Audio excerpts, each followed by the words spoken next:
This is Matt for Into Boxing. I'm delighted to be joined by the GOAT from his boxing, world champion Claressa Shields. Claressa, you're in the UK today. Fans gave you a great reception. Talk to me about how that felt coming out today. I mean, it felt great. I did win the Olympics 2012, so yeah. I was hoping that the fans hadn't forgot, but they definitely haven't forgot. They're happy that I'm here. I'm the co-main event under a great undercard, Leon Williams and Chris Eubank, and I'm just ready to show my skills to everybody here. You chose to do the workout in some red slippers today. Talk me through this decision. A bit unusual. Only the GOAT can do something like that. I was able to keep my balance, throw some hard punches. And I want them to know, like, look, this is easy to me. This is no sweat. I can do this in slippers. I can do this in my sleep. This is boxing, and I am boxing. So that's why I did it in my slippers. But no worries. I will not wear these when I fight.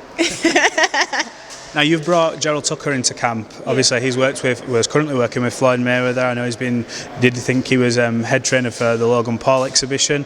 Talk to me about what Gerald brings to the team and how he's helped you bring out some of your other attributes maybe that you've not used before.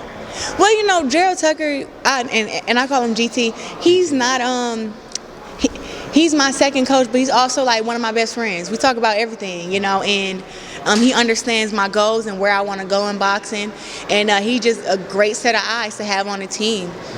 He's brought me to be a bit more calmer because I always feel like I have to prove myself, you know, when I'm at gym sparring or I'm getting ready for a fight. I got to prove to the fans that I can fight. I got to prove to everybody, and you know, I don't have to.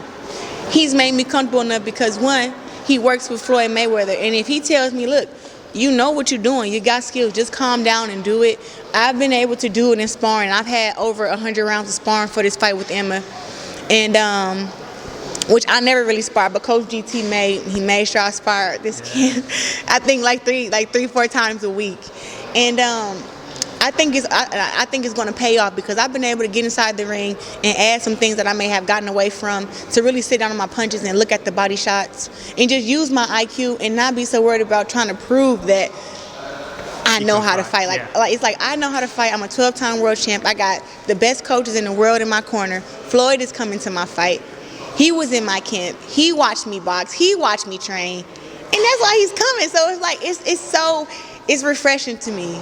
I was going to get onto Floyd because obviously I saw the picture and I saw him sort of almost like trying to teach, or not teach, but yeah, just give you some pointers. Yeah. What was his influence like on you? And did he give you some pointers where you took on board and went, you know what, I need to be doing that? Because he was sparring apparently a 21-year-old, and he apparently, your words and other people have said he looked unbelievable still. Talk to me about what advice he's given you. The advice he gave me was to just keep doing what I'm doing. You know, keep believing in myself. Don't ever feel like I need to, you know, calm it down to make other people comfortable. He just told me to manifest whatever I want, and that I've been doing a great job so far. Me being down there influenced me to get my ice. You know, this right here is 30 G's on my neck. You know, this is how I rock now. And it was like that was just influenced by Floyd because I worked so hard throughout my career, and I deserved some ice, and I earned the medals. And you know what? When he was talking to me, he saw me on the pads, and he just was like, "Yo, you know, you can fight." And I'm like, "Yeah." And just hearing him say that, just like, "You're the best. You're the best woman that I've seen." And to hear that come from him, it's like, okay, now so he asked me, you know, he said he know why I don't have, you know, knockouts, and I just was like, "Why you think?" He just was like, "You so anxious. Calm down. You so anxious." And when he told me to calm down, he was like, "Just calm down, place your shots." And I'm like, "It's 2 minutes." He was like, "So what? Calm down." Because he can see the skills and he see the potential. So I'm happy that I was able to experience that and actually be with a GT, and Coach John David, and just really add to that because I think I'm in a different stage of my career. So Saturday I may get my third knockout. Yeah, I'm going to say, you mentioned there about being anxious and stuff, and there's no better person than Floyd to talk to about staying composed and calm under pressure because he's seen it all from top to bottom. Yeah. What do you know about your opponent? She's coming in with an undefeated record.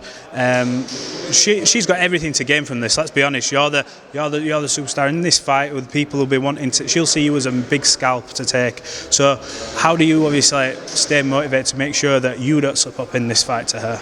Well, I am always the A side in every fight. I'm the A side when I fight against Savannah Marshall. People are coming to see me.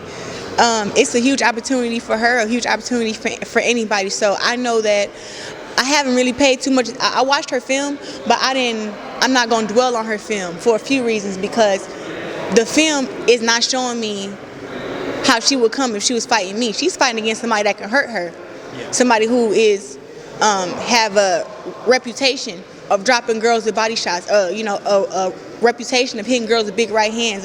I have a reputation of beating girls down. So I think her coming to this fight, she, one, wants to protect herself, and then two, do something that the other girls didn't to get the win. So I have to be very, very cautious, very, very aware, keep my eyes open, and strategic against her. So I look forward to fighting her. I do. Now, you've achieved an awful lot in boxing. Really, you could retire now and your career would be in the history books, let's be honest. But yeah, I'm in the Guinness World Records. Coming on to that, you beat me to it. I had that in the locker, it was coming. So I was just about to say, you were in the Guinness World Book of Records for being undisputed, two weight classes.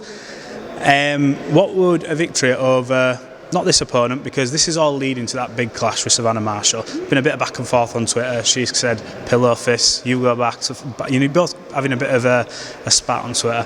How big and how important is that fight to you? How much of a defining fight is that in your career because of all the stuff that's gone on in the past? I mean, we all need our Fraziers, right? Ali, we all need our George Foreman, just like Ali needed George Foreman. So I would say to Savannah Marshall, I don't think that she's a George Foreman.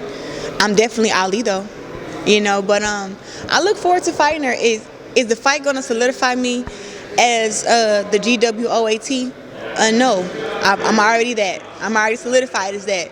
But beating her will, I think, gain me the UK fan base that I want, to where I can, come over here and fight against the other opponents here, because you guys have an Olympic gold medalist who just won the Olympics 2021. Yeah. I think her name is Lerman. Yeah, there's not just that though. There's some huge fighters coming through as well. I think you were sparring with Sandy Ryan the other day. She's 140. What was she like to spar with? Because she's someone in England everyone's got high hopes for. Oh, Sandy's gonna be world champion at 140 or 147, whatever weight class she picked. The girl can box, and I say that I don't spar women in boxing. Do you not? No, I only spar against the men, because I have to always take it easy on women. But Sandy can definitely hold her own. She got power, she got speed. And I would say that other women don't take boxing as serious as I do, but I can see that Sandy trains every day. And she also spars against the boys, and it was really, 8 rounds of, you had to meet her to really experience it. It was really great sparring, and she understands why I'm the greatest, and I let her know, and I understand why you be world champion. So I look forward to seeing what she does at 140. Yeah, it's going to be an interesting run for her, but obviously back to you. I'm going to let you get off now, but tell the fans, tell everyone why they should tune in to watch you fight in the UK Saturday night. You guys should tune in to watch me on Saturday night, because one, I'm the greatest woman of all time. I want to show you I'm the greatest woman of all time. I'm bringing some new power. I'm bringing some new skills to the ring, and I'm still coming. I'm having a dope ring walk too, so make sure you guys tune in. Claressa Shields, thanks for talking to Into Boxing. Thank you very much.